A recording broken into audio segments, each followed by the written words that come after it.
Astaghfirullah. Tiba-tiba kemudian wanita itu mengucapkan salam. Bingung katanya. Kata bapaknya dia bisu. Kenapa pula dia mengucapkan salam? Kemudian tiba-tiba masuk ke dalam kamarnya, rupanya dia tidak tuli dan juga tidak buta. Bahkan dia wanita paling cantik yang pernah ditemui oleh Thabit, dan sekarang jadi istrinya. Kata Thabit, kenapa ayahmu mensifati dirimu engkau ini wanita buta padahal tidak buta? Kau tuli padahal tidak tuli, kau bisu padahal kau bisa bicara, dan kau tidak stroke, kau bisa bergerak. Ya. Kata wanita itu, mungkin maksud ayahku karena aku dikatakan bisu karena aku tidak pernah bicara kecuali kebaikan, tidak pernah melihat kecuali kepada yang halal, tidak pernah mendengar kecuali yang baik-baik, dan saya hanya bergerak kepada tempat-tempat ibadah saja. Maka dari pernikahan Thabit dengan pemilik kebun ini, akhirnya lahirlah ulama dunia, ulama kondang Nu'man ibn Thabit, atau dikenal dengan Abu Hanifah. Ya, ayahanda dan ibunya seorang laki-laki dan wanita saleh dan salehah, melahirkan anak saleh. Ma'asyiral muslimin yang dimuliakan Allah Azza wa Jalla, Abu Hanifah lahir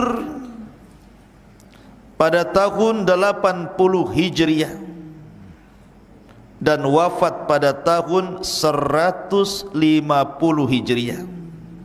Lahir pada tahun 80 Hijriah dan wafat pada tahun 150 Hijriah.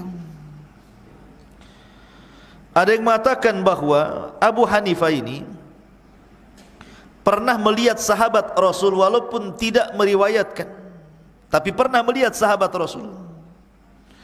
Salah satu yang dilihatnya adalah Anas ibnu Malik, sahabat Anas bin Malik radhiyallahu an, karena Anas itu sahabat yang dipanjangkan usianya sampai 100 tahun lebih, Anas bin Malik itu. Dan dia sahabat yang al-mukthiruna fil hadis, banyak meriwayatkan hadis Nabi SAW. Sehingga karena Anas ini panjang hidupnya, maka Abu Hanifah pernah melihat, bukan meriwayatkan, melihat. Berarti dari sini Abu Hanifah adalah tabi'in karena pernah melihat sahabat Nabi SAW. Dia melihat Anas bin Malik, maka Abu Hanifah adalah seorang tabi'in, masuk pada generasi kedua setelah sahabat Rasul. Artinya Abu Hanifah masuk pada zaman keemasan yang disabdakan Nabi SAW, khairun nasi qarni thumma alladhina yalunahum thumma alladhina yalunahum. Sebaik-baik generasi adalah generasiku dan sahabatku, kemudian para tabi'in, kemudian para tabi'ut tabi'in. Dan Abu Hanifah itu hidup di dua daulah, di dua kerajaan. Dia pernah hidup ketika pemerintahan dikuasai oleh daulah Umayyah, dan dia pun hidup ketika daulah Umayyah runtuh, kemudian tegak daulah Abbasiyah. Berarti hidup di dua kerajaan, Umayyah dan juga Abbasiyah. Lah Abu Hanifah adalah satu di antara a'immatul arba', satu di antara 4 imam madhab, pencetus madhab. Ada Hambali, ada Maliki, ada Syafi'i, ada Hanafi. Dan Hanafi ini dicetus oleh Abu Hanifah. Dan subhanallah, Imam Syafi'i rahimahullahu ta'ala ketika memberikan pujian kepada Abu Hanifah,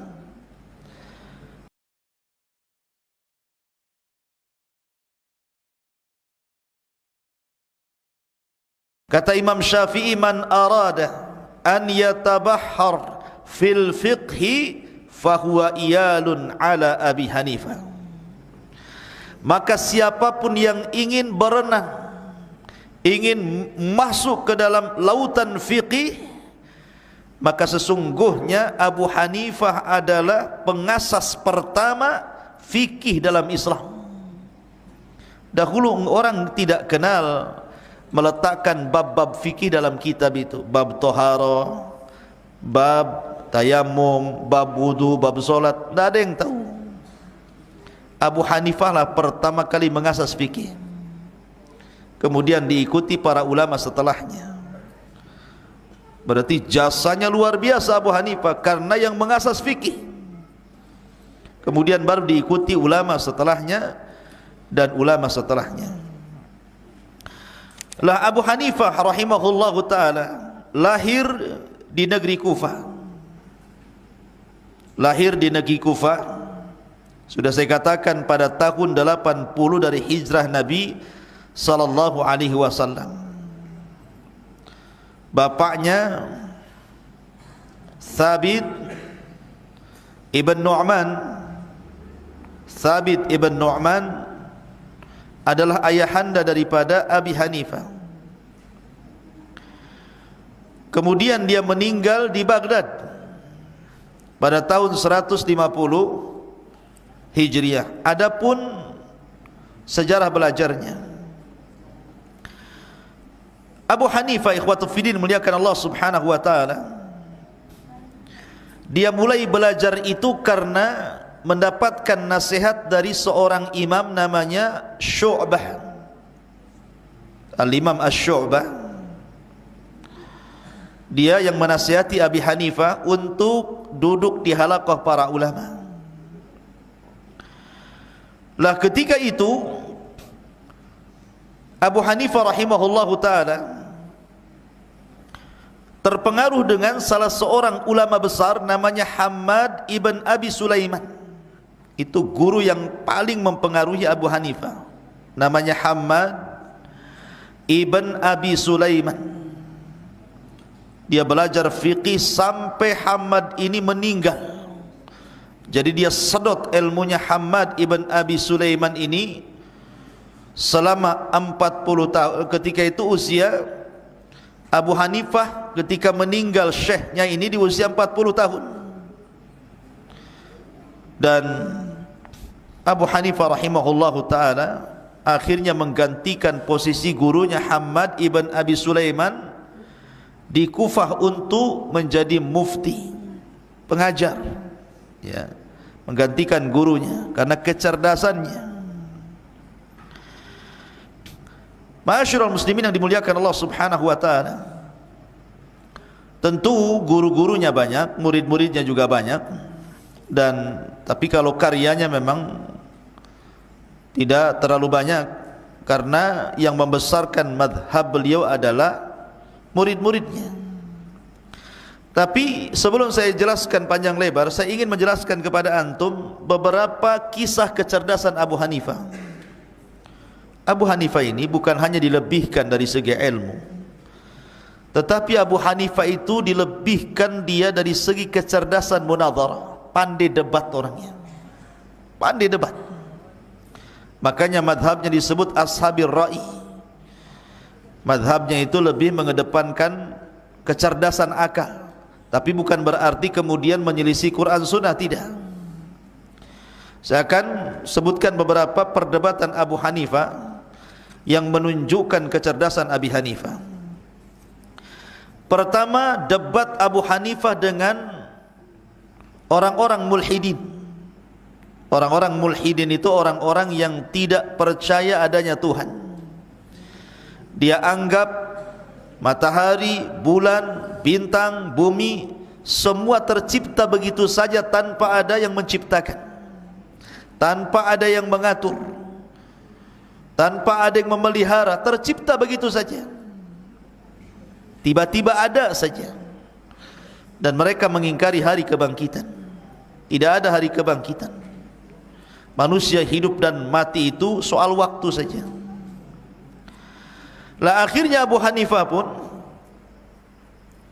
berjanji untuk berjumpa. Jadi dia diajak debat oleh seorang mulhid, mungkin bahasa kitanya orang ateis. untuk berjumpa di Irak, di dekat sungai Efrat. Jadi dijanjikan di Irak, di dekat sungai Efrat, harus menyeberangi sungai itu. Maka akhirnya kemudian berkumpullah manusia, karena mereka tahu siapa Abi Hanifah, ulama besar, ingin menyaksikan perdebatan yang spektakuler antara Abu Hanifah dengan seorang ateis. Maka ditentukan waktunya. Rupanya orang ateis ini sudah datang duluan ke tempat itu yang disaksikan manusia banyak. Ketika kemudian pada waktu Abi Hanifah harusnya datang, rupanya Abu Hanifah tidak datang. Umpamanya waktunya pagi jam 8, ditunggu sampai zuhur gak datang-datang Abu Hanifah. Maka dengan sombongnya seorang mulhidin ini mengatakan, innahu khaf, sesungguhnya Abu Hanifah takut sama saya, katanya. Sambil bangganya dia mengatakan, sesungguhnya Abu Hanifah takut dengan saya. Ketika kemudian lama-lama manusia kesal karena kelamaan nunggu, Abu Hanifah datang-datang, hampir saja orang-orang itu pergi. Tiba-tiba dari kejauhan Abu Hanifah datang. Maka orang-orang pun merapat kembali dan ingin menyaksikan perdebatan itu. Kata Abu Hanifah, samihuni ya fulan, maafkan aku hai fulan atas keterlambatanku, karena aku harus menyeberang sungai masalahnya, dan ada kejadian yang luar biasa yang menjadikan aku terlambat. Maka kemudian seorang ateis mengatakan, kadzabta, dusta kamu, pasti kamu takut. Harusnya kau seorang imamul muslimin, imamnya kaum muslimin, amanah dong, datang jam 8, jangan pula datang jam 3. Akhirnya kata Abu Hanifah, bukan begitu. Masalahnya tadi ketika saya hendak nyeberang sungai, saya nunggu perahu nggak datang-datang. Tiba-tiba pohon di samping saya itu kena petir. Kemudian pohon itu tumbang menjadi 2, kemudian jatuh ke sungai. Tiba-tiba ada pohon lain tumbang juga, jatuh ke sungai. Kemudian banyak pohon yang jatuh ke sungai. Tiba-tiba kemudian pohon yang di sungai itu terbelah-belah sendiri, kemudian membentuk perahu sendiri, kemudian memaku sendiri. Akhirnya jadilah perahu secara tiba-tiba. Nggak ada yang buat perahu, tahu-tahu jadi perahu.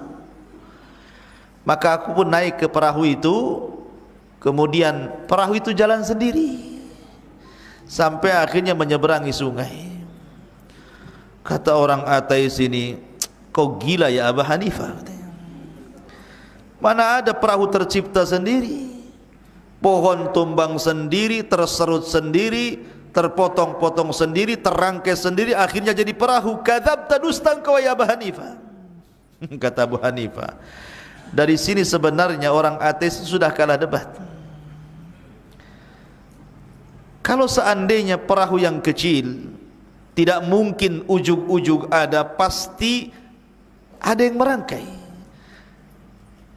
Pasti pohonnya ada yang nebang, ada yang menyerut, ada yang memotong, ada yang merangkai perahu, ada yang memaku, baru jadi perahunya. Perahu saja tidak mungkin jadi sendiri kecuali ada yang membuat. Bagaimana alam semesta ini? Masa bumi ujung-ujung ada, kemudian bintang ujung-ujung ada gitu? Enggak mungkin. Dari sini sebenarnya orang ateis sudah kalah debat, karena dia yang mengatakan Abu Hanifah pendusta, padahal dia yang pendusta. Ya. Ini perdebatan pertama yang dilakukan Abu Hanifah dengan seorang ateis. Kemudian perdebatan yang kedua, Abu Hanifah berdebat dengan orang Khawarij. Dengan orang Khawarij. Orang Khawarij itu adalah orang yang sesat. Firqah pertama sesat dalam Islam itu Khawarij, kemudian Syiah. Lah salah satu akidah Khawarij itu, ikhwan, mereka mengatakan bahwa para pelaku dosa besar, dia di dunia dihukumi kafir, dan di akhirat masuk neraka dan dikekalkan di dalamnya. Itu akidah mereka seperti itu. Jadi kalau orang mencuri dan dia muslim, dia langsung kafir.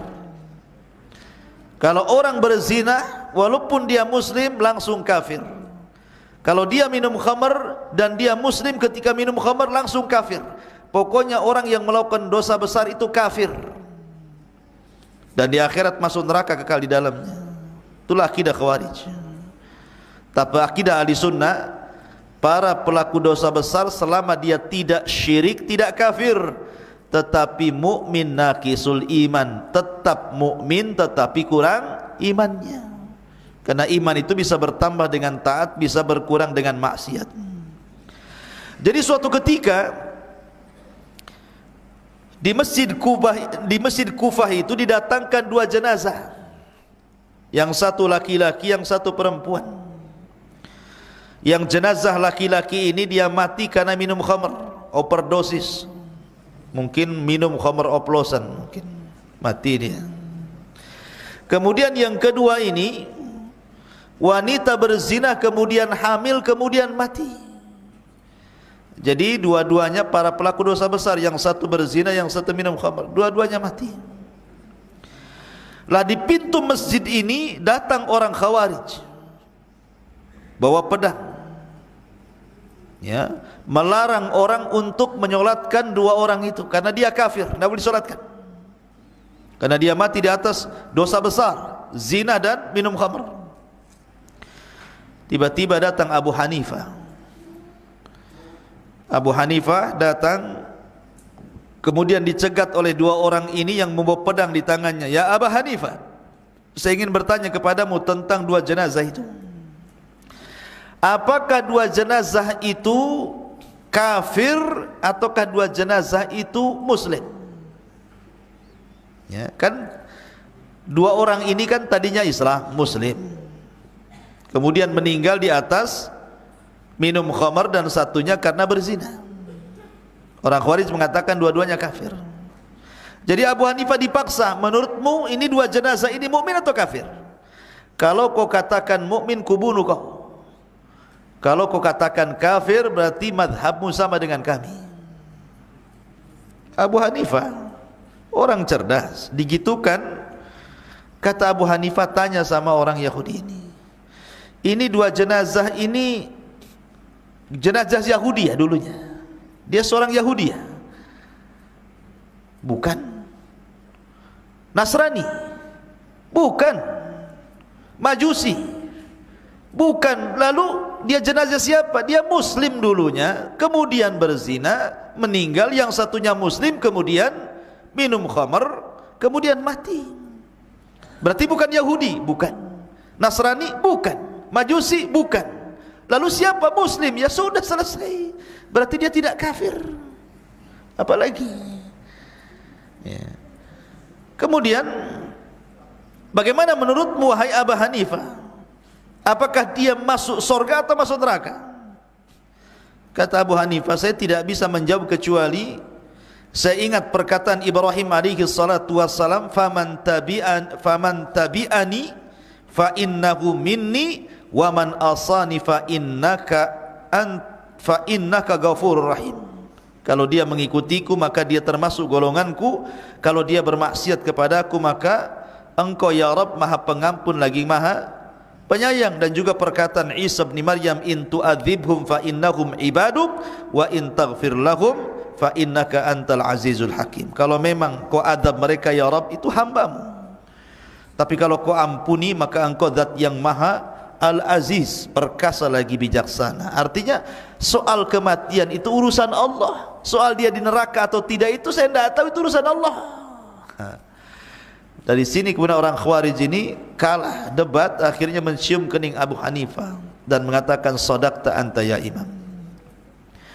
Kemudian perdebatan yang ketiga, Abu Hanifah debat dengan salah satu dzurriyyah Nabi SAW. Jadi Abu Hanifah ini kan di Irak. Lah, karena Abu Hanifah terkenal suka berdebat dan kecerdasan akalnya, akhirnya terfitnahlah terfitnahlah manusia dan mengatakan bahwa Abu Hanifah lebih mendahulukan akal dibandingkan hadis Nabi SAW. Sampailah perkataan ini ke Mekah, dan di Mekah itu ada ulama namanya Muhammad Al-Baqir. Muhammad Al-Baqir ini salah satu cicit Nabi SAW dari keturunan Ali bin Abi Thalib. Muhammad Al-Baqir, alim ulama Mekah. Ketika mendengar bahwa Abu Hanifah ini datang dari Kufah ke Mekah haji, maka Muhammad Al-Baqir ini ingin tabayun. Ingin tabayun artinya cross check, betul enggak Abu Hanifah ulama kondang yang ada di Kufah ini lebih mendahulukan akal dibandingkan hadis Rasul. Dipanggil Abi Hanifah ini. Setelah kemudian dipanggil oleh Muhammad Al-Baqir, kata Muhammad Al-Baqir, "Wahai Abu Hanifah, sini kamu. Saya dengar engkau lebih mendahului kata Muhammad Al-Baqir, bagaimana engkau bisa merubah hadis-hadis kakekku?" Awalnya begitu perdebatannya. Bagaimana mungkin kau berani merubah-rubah hadis-hadis dari kakekku, maksudnya Nabi SAW. Kata Abu Hanifah, saya tidak pernah merubah hadis satu pun dari kakekmu. Kemudian, kalau begitu sini duduk kamu, saya ingin berhukum sama kamu. Tiba-tiba Abu Hanifah menghadap Muhammad Al-Baqir. Muhammad Al-Baqir sedang duduk di kursi seperti ini. Tiba-tiba Abu Hanifah duduk di depan, di bawah, kemudian sambil memandang ke atas kepada Muhammad Al-Baqir. Kagetlah Muhammad Al-Baqir, kenapa dia duduk di situ? Kata Muhammad Al-Baqir, kenapa kau duduk di situ, di bawah? Kenapa kau tidak duduk di kursi di sini? Kata Abu Hanifah, beginilah caranya menghormati keluarga Rasul, sebagaimana sahabat Nabi SAW menghormati Nabi SAW. Kemudian kata Muhammad Al-Baqir, "Ya Abu Hanifah, saya ingin bertanya kepadamu, benar kau mendahulukan akalmu dibandingkan hadis Nabi SAW?" Kata Abu Hanifah, "Tidak." "Buktikan." Kata Abu Hanifah, "Begini, saya ingin bertanya kepada anda wahai Muhammad Al-Baqir." Dengarkan nih pertanyaannya. Kata Abu Hanifah, "Ya Imam Muhammad Al-Baqir, ada dua orang, satu laki-laki, satu perempuan. Mana lebih kuat, laki-laki ke perempuan kah?" Ya jelas laki-laki lebih kuat dibandingkan perempuan. Secara fisik, secara akal laki-laki lebih kuat dibandingkan perempuan. Sepakat di mana-mana orang mengatakan seperti itu. Kata Abu Hanifah, "Baik. Kalau engkau bersepakat denganku bahwa laki-laki lebih kuat dibandingkan perempuan secara fisik dan akal, saya ingin tanya lagi. Pembagian warisan laki-laki dan perempuan lebih banyak mana? Laki-laki kah perempuan?" Tentu jawabannya laki-laki, karena laki-laki itu dapat satu, perempuan dapat separuh dari laki-laki. Kata Abu Hanifah, "Ya Imam, kalau saya pakai akal, harusnya yang lemah dapat bagian banyak, yang kuat dapat bagian sedikit karena dia bisa mencari lagi. Tapi karena ketentuan waris itu seperti itu, laki-laki dapat satu, perempuan dapat dua, ya sudah, saya terima saja, memang nasnya seperti itu. Apa saya mendahulukan akal dibandingkan nas?" Baru terdiam Muhammad Al-Baqir. Kemudian ditanya lagi, "Ya Imam, saya ingin tanya, ketika mengusap sepatu, kan ada syariat masul khufain, mengusap sepatu, bagi yang mukim 1 hari 1 malam, musafir 3 hari 3 malam, mana yang diusap? Yang atas kah, yang bawah kah?" Tentu yang atas. Secara akal yang kotor yang mana? Kalau anda pakai sepatu, yang kotor tuh yang bawah atau yang atas? Tentu yang bawah yang kotor. Pertanyaannya, kenapa yang diusap yang atas? Harusnya yang diusap itu yang kotor. Kalau memang saya pakai akal, kata Abu Hanifah, tentu saya akan balik. Syariat mengusap sepatu itu di bawah, tapi karena memang nasnya harus di atas, ya di atas. Terdiam Muhammad Al-Bakir. Kemudian ditanya lagi, ya imam, saya tanya tentang wanita haid. Wanita haid kan dia meninggalkan solat dan meninggalkan puasa. Wanita haid itu tidak boleh solat, tidak boleh puasa. Pertanyaannya, lebih utama mana, solat atau puasa? Lebih utama mana, solat atau puasa? Solat. Kenapa Nabi SAW memerintahkan mengqadha puasa tapi tidak memerintahkan mengqadha solat? Kan solat lebih penting kan? Harusnya solat yang diqadha, bukan puasa. Kenapa yang tidak penting, maksudnya di bawah solat, itu pula yang disuruh diqadha, tapi solat tidak ada qadha? Kalau seandainya saya pakai akal, saya katakan solat diqadha, puasa tidak. Ini terbalik, memang begitu perintahnya. Kemudian saya ingin tanya lagi, ya imam, kencing dan juga sperma. Kencing dan sperma. Kencing najis, sperma tidak najis. Harusnya secara logika orang kencing mandi besar tidak? Tidak, cukup berwudu saja. Tapi orang yang keluar mani atau sperma, dia wajib mandi junub. Padahal kencing najis, mani tidak najis. Harusnya yang najis itulah yang suruh mandi besar, yang tidak najis tidak perlu mandi. Kenapa dibalik? Akal tidak main di sini. Jadi kata Abu Hanifah, kalau mereka menuduh aku bahwa aku banyak menggunakan akal dan memberikan dalil, itu tidak benar ya imam. Saya menggunakan akal itu untuk memahami nas. Dari situ geleng-geleng siapa, Muhammad Al-Bakir, subhanallah, cerdasnya orang ini. Terus diciumnya, kemudian dia minta maaf karena telah salah menuduh Abu Hanifah. Cerdas Abu Hanifah, ya. Ma'asyiral muslimin yang dimuliakan Allah Subhanahu wa taala. Dan Abu Hanifah itu, ikhwan, dia punya tetangga tukang sol sepatu. Jadi tetangganya itu rumahnya sebelah, tukang sol sepatu. Sudah miskin, tukang mabuk. Miskin, pemabuk pula. Jadi kalau dia habis kerja ngesol sepatu dari pagi sampai sore, dia pulang malam itu, bukannya tidur malah mabuk tuh. Jadi kalau sudah jam 1, jam 2 malam itu, ambil tua, mabuk dia, sambil nyanyi, adhauni fa ayyu fatan adhauni. Pokoknya nyanyilah begitu bahasa dia. Jadi karena kenceng, namanya orang mabuk, nggak bisa dikecilin volumenya. Suka-suka dia lah orang mabuk itu. Apa yang dia omongkan pun tak tahu. Orang mabuk, ya. Jadi suara anak muda ini sampai ke rumahnya Abu Hanifah. Setiap dia mabuk jam 1, jam 2, Abu Hanifah terbangun.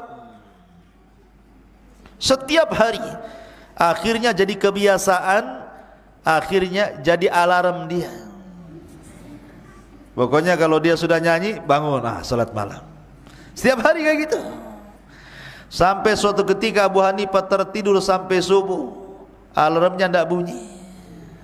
Ya, yang maboknya itu tak ada. Rupanya pas ditengok di rumahnya, memang tak ada pun. Maka Abu Hanifah mengatakan, di mana tetanggaku yang setiap malam membangunkan aku itu? Kata orang-orang, akhaduhu syurtah ya Abu Hanifah, ditangkap polisi karena buat kriminal. Tetanggaku ditangkap polisi, kata Abu Hanifah. Akhirnya berangkatlah Abu Hanifah ke penjara. Abu Hanifah orang kaya, ikhwan. Imam madhab yang paling kaya itu Abu Hanifah. Dia punya pabrik kain, punya pabrik zait, pabrik minyak, karyawannya banyak. Dia datang ke syurtah. Ketika syurtah, polisi melihat Abu Hanifah, kaget dia. Ngapain Abu Hanifah ini masuk-masuk penjara ini? Langsung dihormati. Ila aina tadhhab ya imam, mau kemana kau ya imam datang-datang kemari? Kata Abu Hanifah, tidak, tetanggaku ditangkap di penjara di sini ya. Tetangga yang mana? Itu tuh yang tukang mabuk tuh. tolong keluarkan dia, ku tebus dia berapa. Akhirnya kemudian ditebus. Kata Abu Hanifah, sambil kemudian dia menirukan nyanyian yang suka dibaca dia, Abu Hanifah sampai hafal. Dia nirukan nyanyian orang itu, semalam kau tidak nyanyi seperti ini lagi, maka aku tidak terbangun, katanya. Akhirnya kemudian dibawanya pergi oleh Abu Hanifah. Sepanjang jalan anak muda ini menangis, menyesal, dan dia pun berjanji di hadapan Abu Hanifah untuk tidak mengulang maboknya dan tidak bermaksiat lagi. Dan sejak itulah dia menjadi muridnya Abu Hanifah. Lihat. Jadi terkadang Abu Hanifah memberikan contoh, walaupun tetangganya tukang mabok, tetapi kemudian diambil kebaikannya, jangan dilihat sisi buruknya. Kalau kita punya tetangga tukang mabok, wah udah lapor polisi itu, tangkap aja itu, hari-hari bising aja kan. Tapi Abu Hanifah lihat sisi baiknya. Makanya juga ada satu kisah yang menarik dari Abu Hanifah itu. Ada murid Abu Hanifah itu namanya Abu Yusuf. Abu Yusuf itu murid khususnya Abu Hanifah. Abu Yusuf. Belakangan Abu Yusuf itu kan menjadi hakim, menjadi qadhi di zaman Harun ar-Rasyid. Siapa yang tidak kenal Abu Yusuf? Itu muridnya Abu Hanifah. Lah Abu Yusuf ini orang miskin. Orang tuanya tidak punya. Hari ini kerja, hari ini untuk makan. Tapi Abu Yusuf ketika kecil itu suka hadir di majelisnya Abu Hanifah. Pula cerdas pula Abu Yusuf ini. Abu Hanifah suka. Jadi kalau Abu Yusuf datang ke majelis Abu Hanifah, orang tuanya marah dan mengatakan, la tajlis ala Abi Hanifah, kau jangan duduk di tempat Abu Hanifah. Abu Hanifah itu kaya, kau ini miskin, harus kerja, ke pasar kau. Geret sama orang tuanya Abu Yusuf ini. Lama Abu Yusuf tidak hadir di majelis ini. Abu Hanifah bertanya, aina Abu Yusuf? Di mana Abu Yusuf? Kok enggak ada? Orang-orang mengatakan, manaatku ummuhu ya Abu Hanifah, ibunya melarang dia tidak boleh bermajlis di sini. Oh, gitu ya. Akhirnya Abu Hanifah datang ke pasar, menemui orang tua Abu Yusuf dan mengatakan, begini saja, kau sehari dapat berapa? Dapat sekian dinar atau dirham namanya. Ya sudah, gini saja, biarkan anakmu belajar di majelisku, dan setiap hari ku kasih uang lebih besar daripada pendapatanmu sehari. Deal or no deal? Deal, katanya. Selesai. Abu Yusuf disuruh belajar. Kemudian Abu Hanifah mengatakan kepada orang tuanya, begini fulan, anakmu ini Abu Yusuf, kalau seandainya Allah takdirkan nanti dia umurnya panjang, maka dia akan memakan sebuah makanan yang lezat yang disebut dengan falujah. Falujah itu makanan yang tidak dimakan kecuali seorang khalifah. Nanti kalau anakmu besar, kata Abu Hanifah, dia akan makan falujah. Falujah itu makanan yang dimakan oleh khulafa saja, oleh para khalifah-khalifah. Kata bapaknya tertawa, ada-ada aja Abu Hanifah ini. Mana ada, katanya. Ya, tapi Abu Hanifah ini firasatnya kuat. Akhirnya Abu Yusuf pun belajar, menyerap ilmunya Abu Hanifah sampai wafat Abu Hanifah. Kemudian dia pun meneruskan majlisnya Abu Hanifah menjadi syekh besar. Akhirnya di zaman Khalifah Harun ar-Rasyid bangga dengan Abu Yusuf ini. Kemudian diangkat menjadi qadhi, menjadi hakim besar, ya, hakim negara. Dari miskin menjadi hakim negara karena ilmu yang mengangkatnya. Jadi Harun ar-Rasyid kan suka duduk dengan para ulama. Jadi suatu ketika Harun ar-Rasyid mengundang Abu Yusuf di istananya. Sini Abu Yusuf, datanglah ke istanaku, karena sudah menjadi qadhi. Sini duduk di samping saya. Kemudian setelah duduk di sampingnya Harun ar-Rasyid, kata Harun ar-Rasyid, datangkan makanan kemari. Rupanya makanan itu falujah yang dimakan oleh para khulafa. Dihidangkan di depan. Dilihatnya Abu Yusuf makanan enak itu, tiba-tiba dia tertawa, hahaha, katanya kan. Tertawa dia melihat makanan itu, ya. Katanya, Khalifah, kok ada apa mentertawakan makanan itu? Ada apa dengan makanan ini, katanya. Kata Abu Yusuf, afwan, maaf ya Khalifah, saya teringat dengan ucapan Abu Hanifah dulu. Dia pernah mengatakan ke orang tuaku, jika anak ini usianya panjang, nanti dia akan memakan makanan Khalifah Fallujah. Sekarang menjadi sebuah kenyataan. Kata Harun ar-Rasyid, subhanallah, begitu berakalnya Abu Hanifah. Tidak ada yang mustahil bagi Allah Azza wa Jalla. Itulah firasatnya kuat Abi Hanifah. Makanya antum mungkin sekarang ya antum di Jabal Uhud, nanti mungkin di antara antum kalau sudah besar, siapa tahu ada yang jadi menteri agama. Minimalnya ya kerja di KUA lah. Ma'asyiral muslimin yang dimuliakan Allah Subhanahu wa taala. Ya. Artinya bahwa tidak ada yang menyangka manusia itu menjadi orang besar. Itulah ilmu mengangkat derajat seseorang. Innallaha yarfa' bihadzal kitab aqwaman, mengangkat dengan Quran itu beberapa kaum. Yarfa'illahu alladhina amanu minkum walladzina utul ilma darajat. Terkadang Allah angkat derajat orang-orang yang beriman di antara kalian dan derajat orang-orang yang berilmu di antara kalian. Ikhwan, Abu Hanifah itu bukan dikenal imam dalam hadis saja, imam dalam fikih saja, tapi dia imam dalam ibadah, imam dalam zuhud, imam dalam wara, imam dalam akhlak. Luar biasa akhlaknya Abu Hanifah ini, ibadahnya Abu Hanifah. Sampai dijelaskan ikhwan, bagaimana ibadahnya Abu Hanifah itu. Ibadahnya Abu Hanifah itu dijelaskan oleh para ulama tentang akhlak ibadahnya beliau. Jadi Abu Hanifah itu satu di antara 4 manusia yang suka menghatamkan Al-Quran dalam 1 rakaat salat. Abu Hanifah satu di antara 4 manusia yang suka menghatamkan Al-Quran dalam 1 rakaat salat.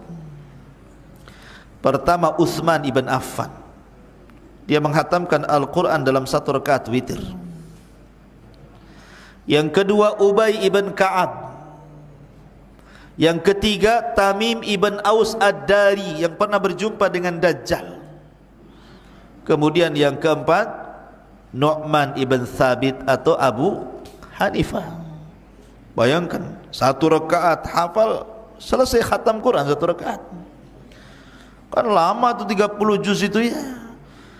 Tapi orang dulu itu saking khusyuknya, ya nyantai saja 1 rakaat itu hafal Al-Quran itu, dihatamkan dalam 1 rakaat. Karena Abu Hanifah punya perhatian lebih terhadap Al-Quranul Karim. Ma'asyiral muslimin yang dimuliakan Allah Azza wa Jalla. Bahkan Abu Hanifah rahimahullahu ta'ala, beliau dijelaskan bahwa berpuasa selama 30 tahun. Jadi berpuasa selama 30 tahun. Kemudian dia salat fajar dengan wudunya Isya selama 40 tahun. Anda bisa bayangkan, orang bisa salat fajar tidak berwudu dan dia menjaga wudunya Isya. Jadi waktu Isya dia berwudu tidak batal. Kemudian sampai subuh, kemudian dia salat subuh tidak berwudu karena menggunakan wudunya Isya.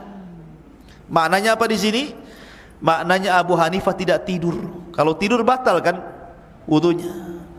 Jadi Abu Hanifah tidak tidur selama 40 tahun. Abu Hanifah qiyamul lail, salat malam terus.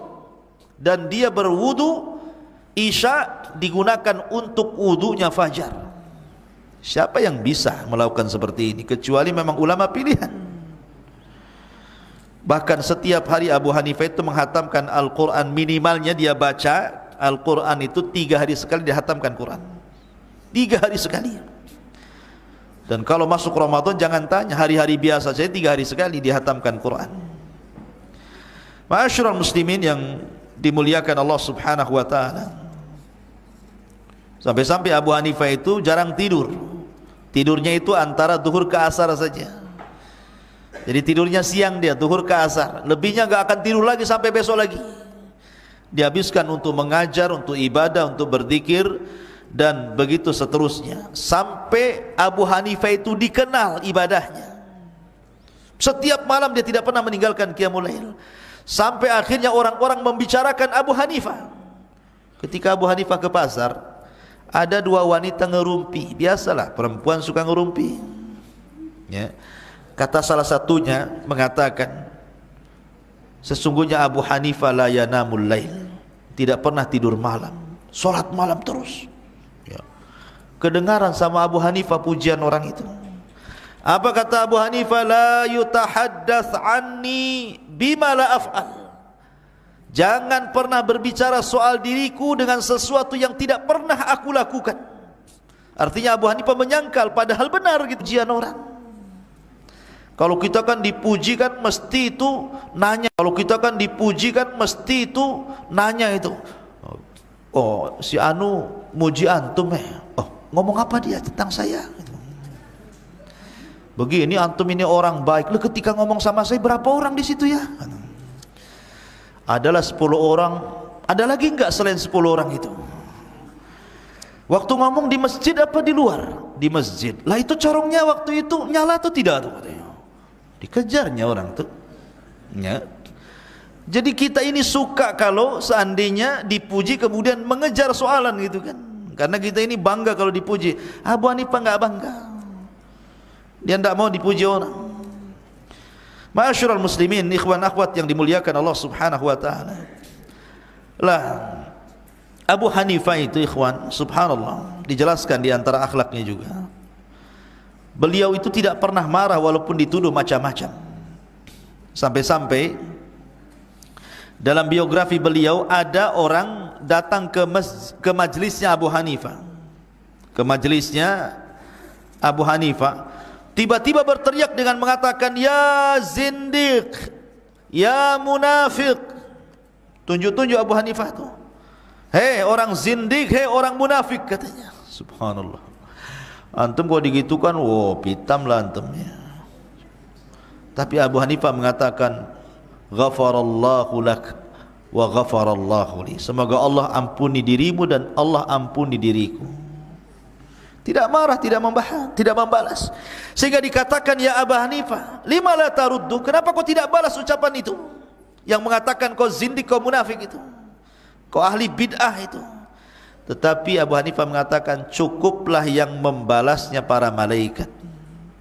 Karena siapa yang mendoakan keburukan, maka keburukannya akan kembali ke yang mendoakannya. Jadi antum kalau dicela orang, kawan antumnya lah diam saja, biar yang jawab malaikat, ya. Itulah Abu Hanifah mengajarkan akhlak yang luar biasa kepada kita. Ma'asyiral muslimin yang dimuliakan Allah Subhanahu wa taala. Lah sebagaimana ulama-ulama yang lain, tadi kemarin kita sudah jelaskan bagaimana Imam Ahmad dapat ujian di penjara, bagaimana Imam Syafi'i juga hampir dibunuh, bagaimana Imam Malik juga sudah dijelaskan sampai lepas katibnya, ya, disiksa kan. Abu Hanifah juga sama, dia diuji oleh Allah Azza wa Jalla. Jadi suatu ketika Abu Hanifah itu diriwayatkan dia ikut keluar bersama Zaid ibn Ali Zainul Abidin, ikut melakukan pemberontakan bersama Zaid ibn Ali Zainul Abidin kepada Hisham ibn Abdul Malik. Dan Abu Hanifah itu ketika itu yang mendukung pemberontakan itu. Lah karena kemudian ketahuan nih bahwa Abu Hanifah salah satu di antara yang mendukung orang-orang itu, Zaid ibn Ali ibn Zainal Abidin ini, maka dia pun kemudian dipenjara dan disiksa habis-habisan, hampir-hampir kemudian dia terbunuh dalam penjara.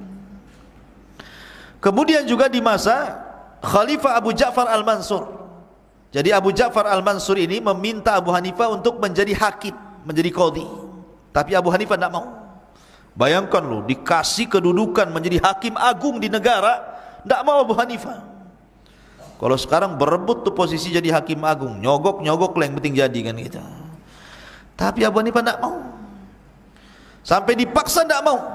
Akhirnya Abu Hanifah terpaksa ditangkap, kemudian dipenjara gara-gara tidak mau jadi hakim agung.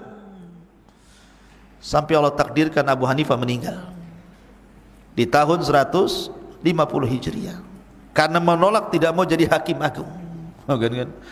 Luar biasa itu mihnahnya Abi Hanifah rahimahullahu taala. Adapun di antara karya-karya beliau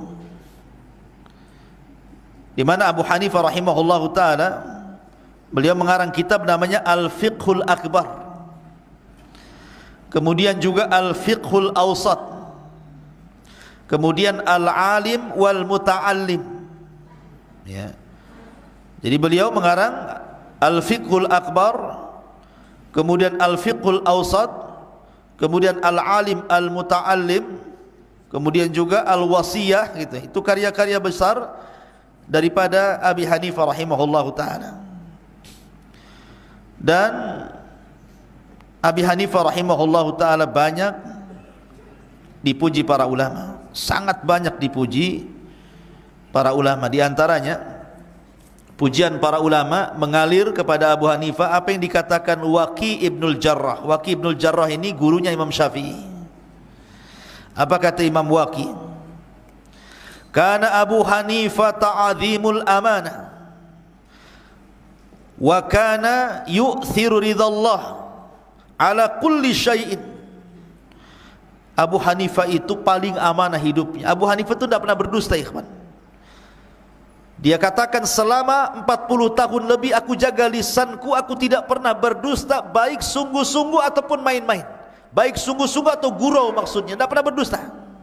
Siapa yang bisa melakukan seperti itu kalau bukan ulama ya? Maka dia orang yang paling amanah, dan dia lebih mendahulukan redoknya Allah dibandingkan redoknya manusia. Sampai-sampai Imam Syafi'i rahimahullahu taala pernah ditanya, Su'ila Malik ibn Anas, ditanya Imam Malik ibn Anas, hal ra'aita Abu Hanifah wa nadhartahu ya Imam? Kata Imam Syafi'i, wahai Imam Malik, karena Imam Malik kan gurunya Imam Syafi'i, pernah engkau melihat Abu Hanifah kemudian berdebat dengan Abu Hanifah?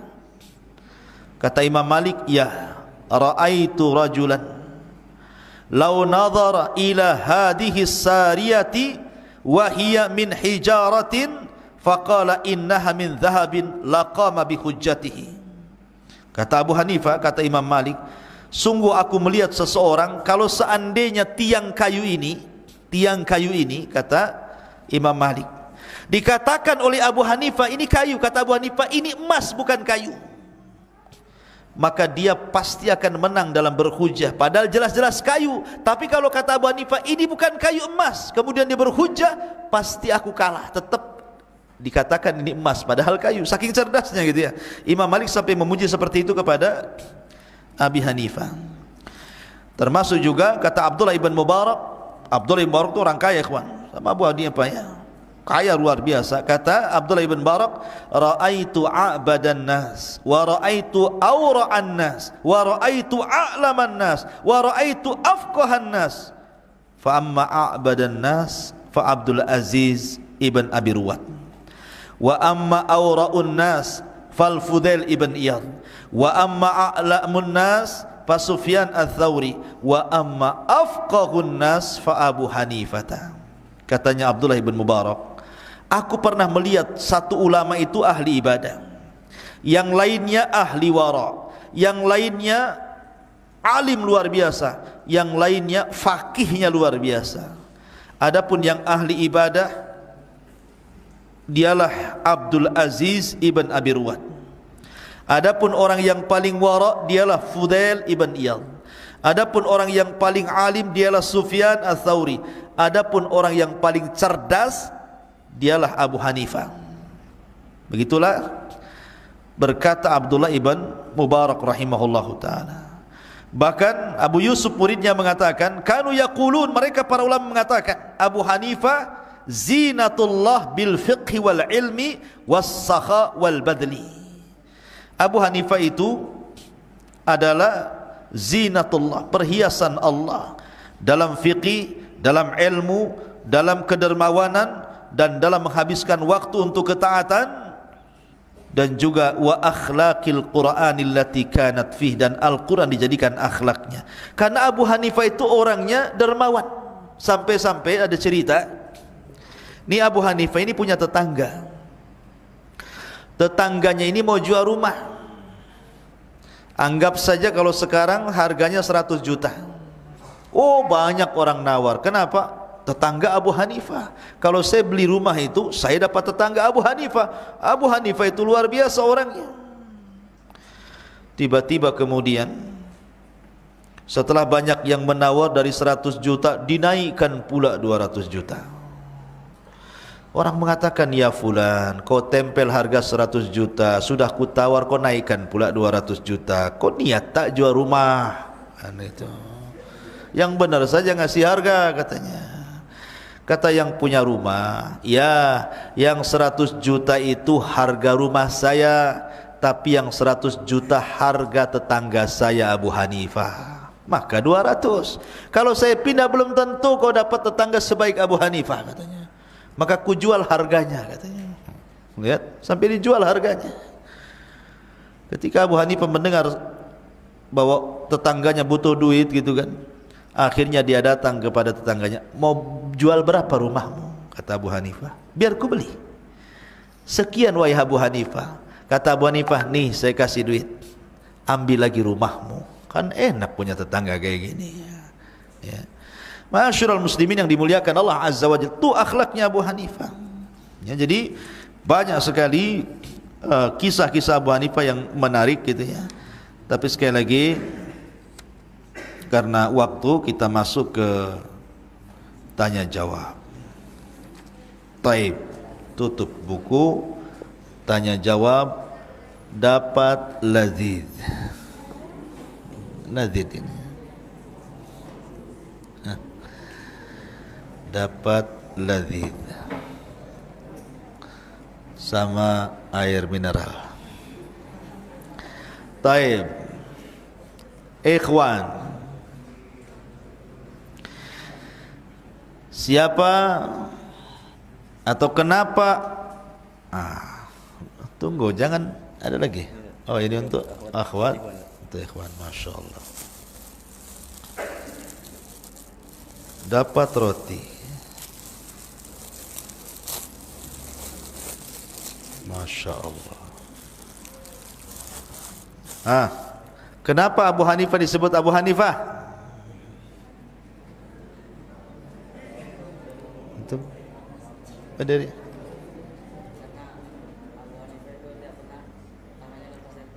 Ahsan, ladzi, fadhal.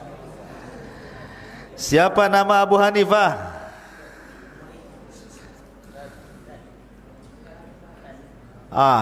Ujung belakang. Berdiri.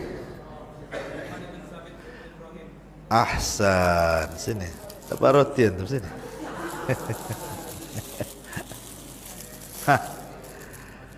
Nanti. Taib.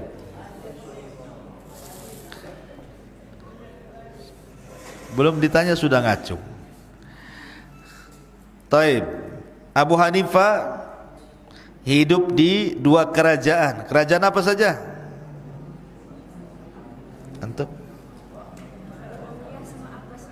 Umayyah? Ahsan. Dapat lazis.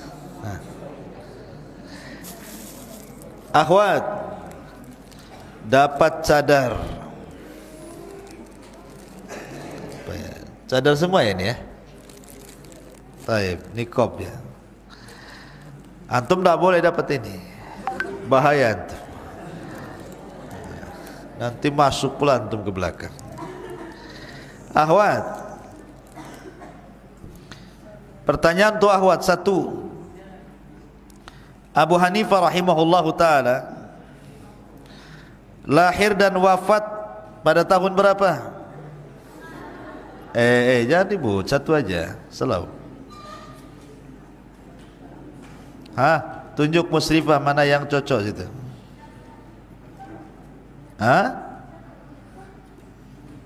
Lahir tahun 80, wafat ahsan 150. Lahir di kota mana, wafat di kota mana? Akhwat.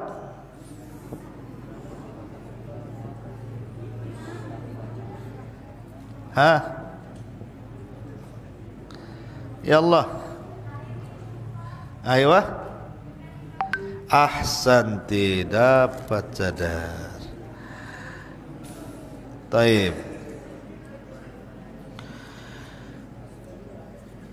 Pertanyaan berikutnya, di antara 4 orang yang pernah menghatamkan Quran dalam 1 rakaat salat, siapa 4 orang ini, akhwat? Dapat cadar.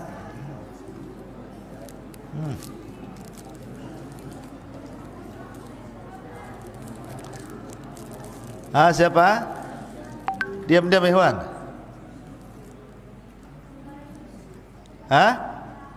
Ayo. 1, ulangi. 1 Utsman bin Affan, 2 Ubay bin Ka'ab, 3 3 siapa?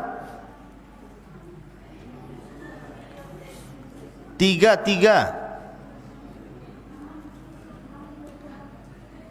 Tamim Ibn Aus Ad-Dari. 1 lagi, tinggal 1 Nu'man. Jadi siapa yang jawab nih? Khalas, betul semua? Oke, percaya aja lah. Taib.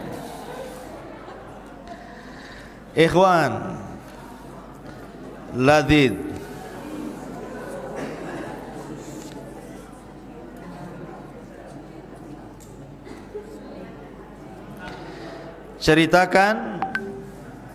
Ceritakan perdebatan Abu Hanifah dengan orang ateis. Ladid. Antum. Ya Allah. Antum. Ayo, berdiri.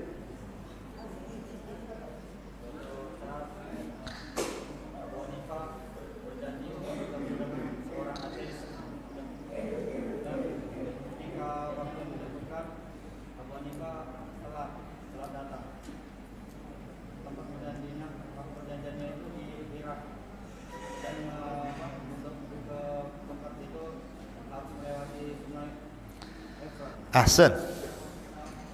Dan jika Abu Hanifah telat, seorang ateis ini bilang, sesungguhnya Abu Hanifah itu takut pada saya. Taib. Lalu setelah lama seorang ateis ini menunggu, datanglah Abu Hanifah dari kejauhan. Ayo. Kemudian Abu Hanifah bilang, maafkan saya, maafkan atas keterlambatan saya. Taib. Kata seorang ateis ini, tidak bisa begitu. Engkau adalah seorang imam muslim. Taib. Lalu Abu Hanifah menceritakan bahwasanya tadi ada pohon yang tersambar petir dan terbelah menjadi 2 dan jatuh ke dalam sungai. Ayo. Kemudian ada 1 pohon lagi yang tumbang dan jatuh lagi ke sungai. Tiba pohon itu terpotong-potong sendiri dan terbentuklah menjadi perahu. Ahsan. Aku naik di atas perahunya. Ayo. Dan perahunya berjalan sendiri tanpa ada yang mengendarai. Taib. Lalu seorang ateis itu bilang, tidak, kau berbohong wahai Abu Hanifah. Tidak ada pohon yang bisa tumbang sendiri, tidak ada pohon yang kayu yang bisa terpotong-potong sendiri, dan tidak ada perahu yang bisa berjalan sendiri. Dan saat itu juga seorang ateis itu tidak kalah berdebat oleh Abu Hanifah. Taib, ahsan. Faddal, laziz. Laziz. Ambil. Dapat laziz. Ahsan. Taib. Di antara, sebutkan di antara akhlak Abu Hanifah dalam ibadah.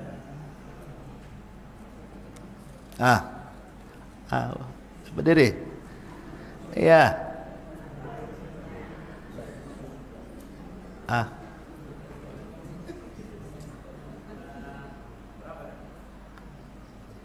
Mau nyantum berapa, nawar-nawar pula lah. Sebutkan saja, mau satu, mau dua. Ibadahnya Abu Hanifah seperti apa?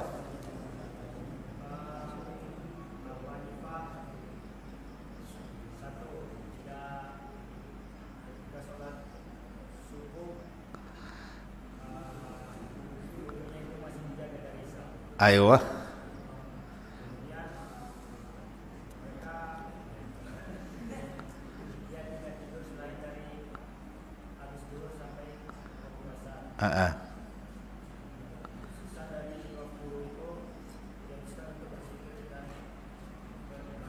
Taib, ahsan.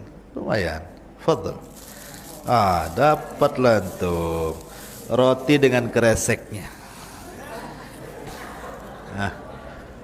Ambil. Taib.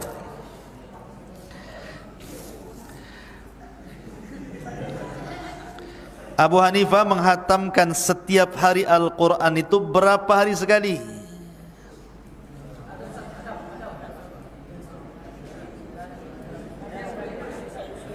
Antum? Berdiri? Satu rakaat sekali. Kacau kawan.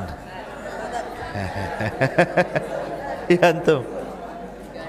3 hari sekali. Masya Allah. Dapat. Tenang, tenang. Masih banyak hadiahnya. Ahwat. Gemas. Dapat gemas. Dengarkan ahwat.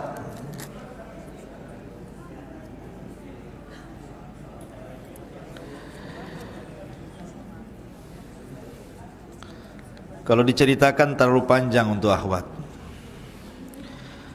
Salah satu bantahan Abu Hanifah kepada Muhammad Al-Baqir, satu aja, bagaimana mematahkan hujahnya Abu Hanifah terhadap Muhammad Al-Baqir yang menuduh dia mendahulukan akal dibandingkan hadis-hadis Nabi.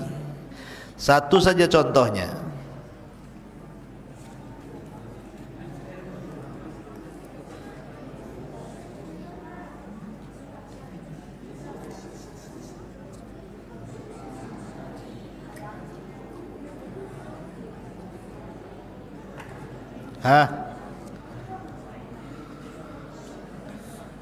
Coba diam ikhwan. Akhwat ada yang jawab? Siapa? Enggak ada? Ya silakan.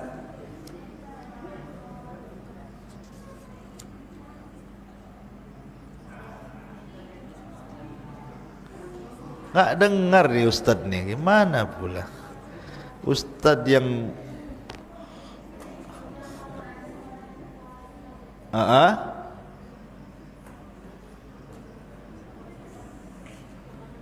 apa pula lah kawan nih? Ngomong apa tuh? Yang jelas ngomongnya.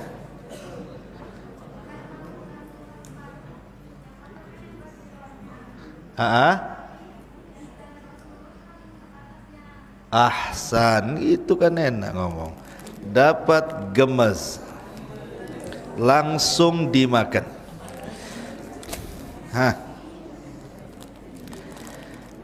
Ikhwan, gemes lagi. Contohkan tadi baru akhwat cerita bantahan kepada Muhammad Al-Baqir masalah masul khuffain. Coba contohkan yang lain lagi. Cepat.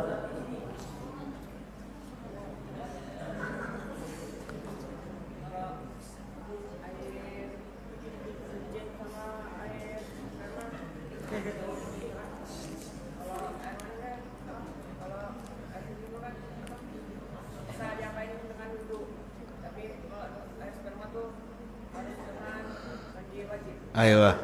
Harusnya kalau akal-akalan,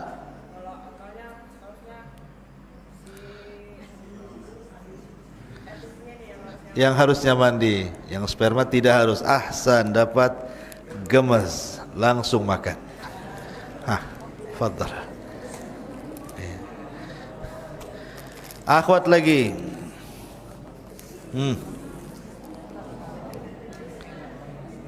Gori Oreo. Dapat Gori Oreo. Taib. Ahwat, siapa guru yang mempengaruhi Abu Hanifah?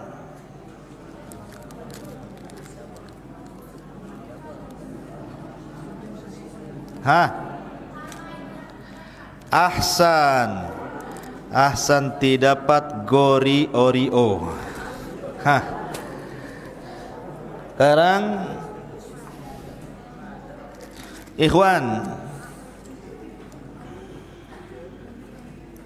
siapa khalifah yang meminta Abu Hanifah jadi qadhi? Cepat.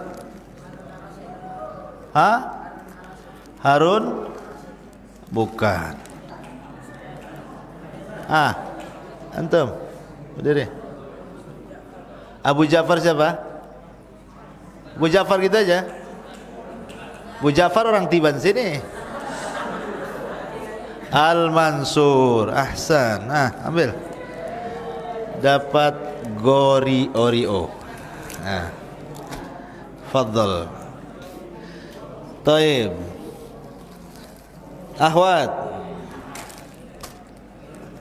Akhwat lagi, dengarkan.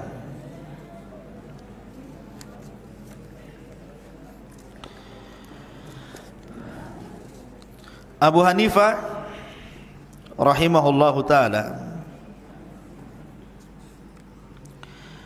beliau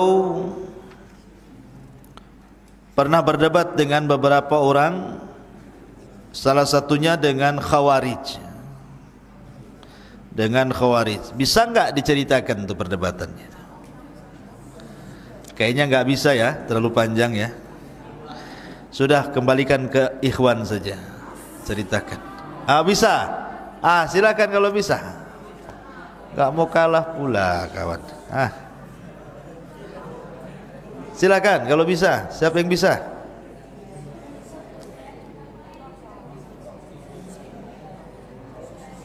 Coba dengarkan sama kawannya. Ini Ustaz tak dengar di sini.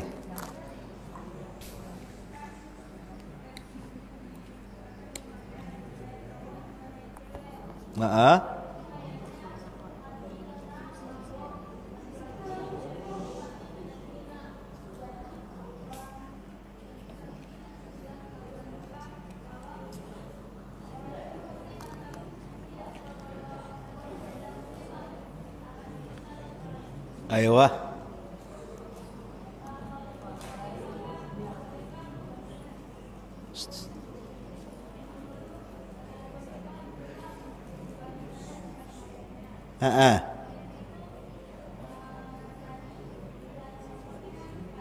Ya.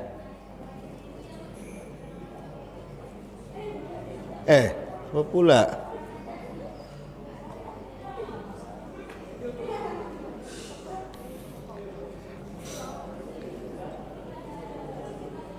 Diam dulu.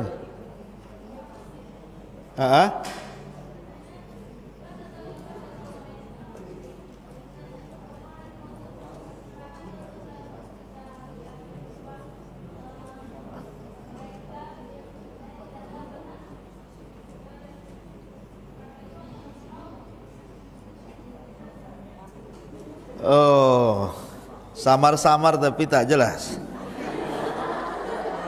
Sudahlah, kasih hadiah aja daripada nangis. Dapat Gori Oreo. Ambil. Ya, ikhwan.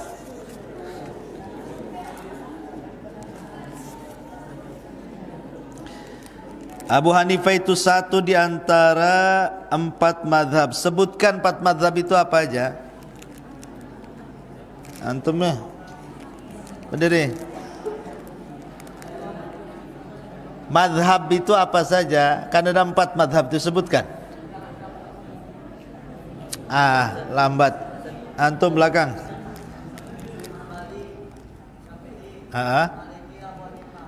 Abu Hanifah. Mana? Kok Abu Hanifah? Abu Hanifah nama orang bukan mazhab. Alamah. Antum cepat.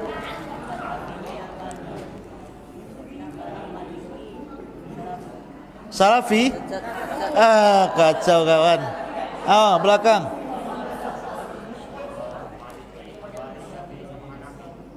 Ahsan. Kok Hanafi bukan Salafi?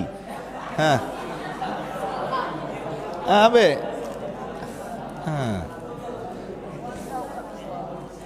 Ya, tenang. Taib.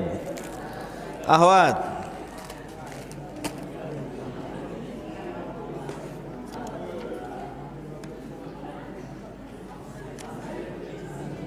Siapa murid Abu Hanifah yang paling khusus? Akhwat.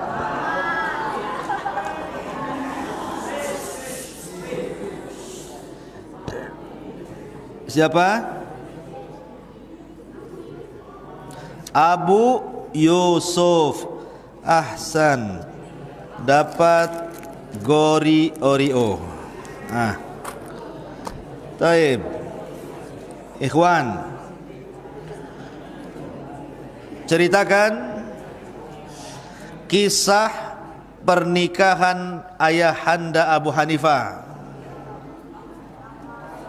Ya.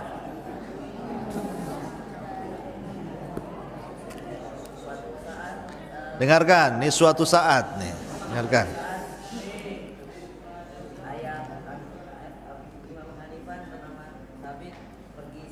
Ayo. Untuk apa cari sungai? Untuk mandi? Karena kehausan. Ayo. Ayahnya menemukan sungai, lalu ayahnya minum air sungai tersebut.